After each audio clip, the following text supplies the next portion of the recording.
In the 14th century, manufacturing capabilities expanded, leading to the production of stronger and often combined armors. Older chainmail armors transitioned to plate armor due to advancements in steel processing and the ability to forge larger pieces of metal automatically hammers.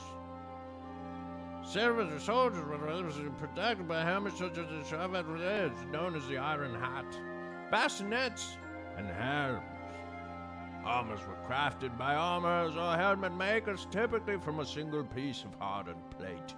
Skull caps, bastinets, or riveted together from several smaller pieces, tomato. Pieces the finest armor of the early 15th century was considered that made in German and Italian lands.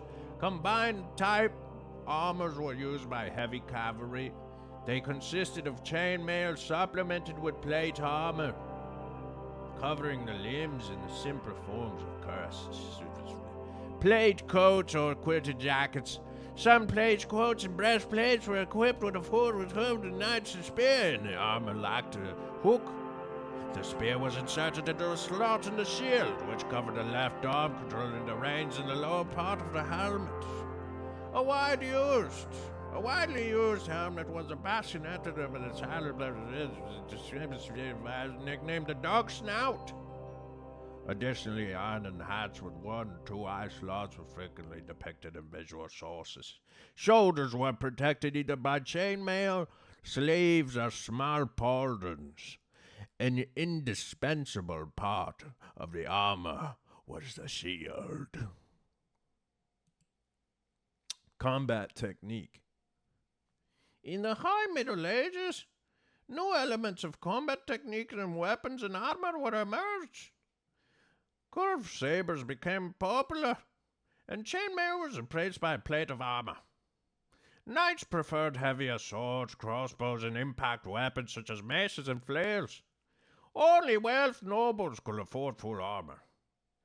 Usually only partial metal armor was worn in the murder served for protection.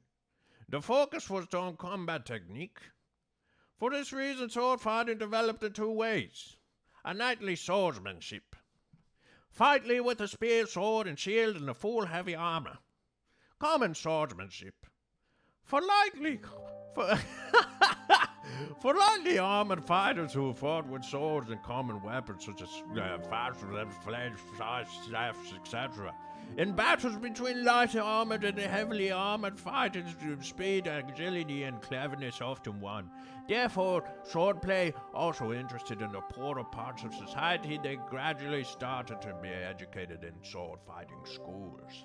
Their training was not very professional, being based more on dexterity, readiness, and the use of various available means besides weapons. Besides contemporary descriptions, the doors are lacking, so historians rely on mentions in literature or preserve visual material.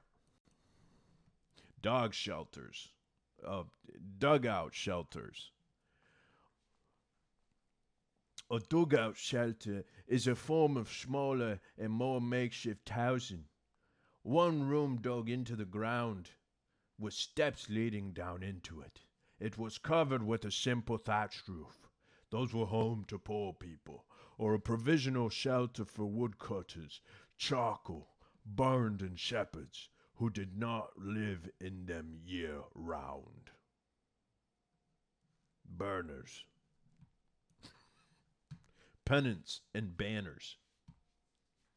In the heat of battle in the Middle Ages, where most of the combatants had the same or similar equipment, the standard banner of pennants was often the only way to defend from foe. Standards also helped lift morale and organize the various units during troop movements. At the turn of the 14th century, 15th century standard and banners were shaped as extended triangles, upright rectangles, or squares. Flags were fashioned from colored canvas or silk, and the depiction of emblems was painted on them. Most of the coats of arms of the respective feudal lords. Cavalry carried small standards on their spears, and craftsmen who were members of the guilds also their own banners.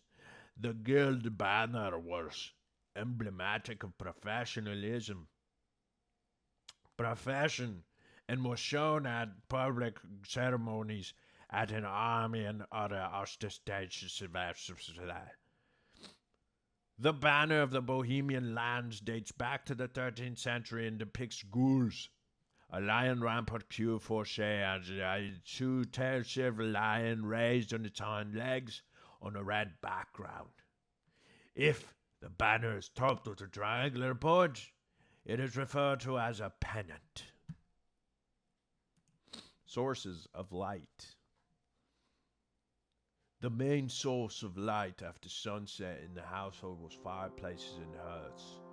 Here, when it was insufficient torches flambeaux, he was to illuminate passive dwellings in the Middle Ages, along with lanterns, oils, lamps, and candles. Ceramic or metal oil lamps had a bowl shape, sometimes in the handle.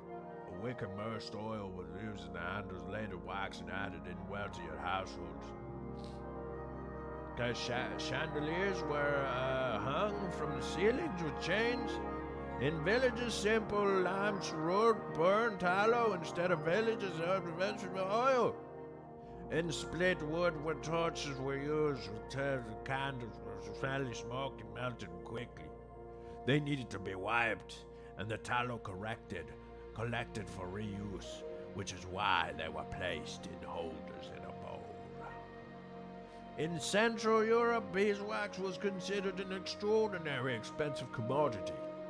In the Middle Ages, it was even used as a form of payment for guild fees. Payment in wax. Weapons.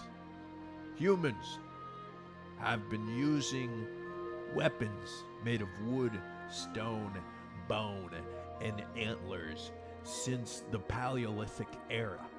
Initially, due to the materials used, piercing weapons like spears, knives, arrows were the most common. Later, with advancements in metalworking techniques, slashing weapons such as daggers, axes, and swords became to be produced. Besides these two types, we also knew of striking, throwing, handheld firearms, artillery, and positional weapons. In the medieval periods, spears, halberds, and crossbows were uncommon. In villages, agricultural tools were often used as a weapon. From the 14th century, cannons using gunpowder known as China much earlier. Started to be used in Europe, and firearms began to spread gradually. Records of the use of the handheld firearms in Bohemia date back to the foreign of Wenceslas IV, with their use documentary in 1398 during the siege of the Archbishop's court in Casimir de Prague. 6 out of 86 records? Nah, dog. I ain't reading that much. Oh my God. Well, we'll be back next time.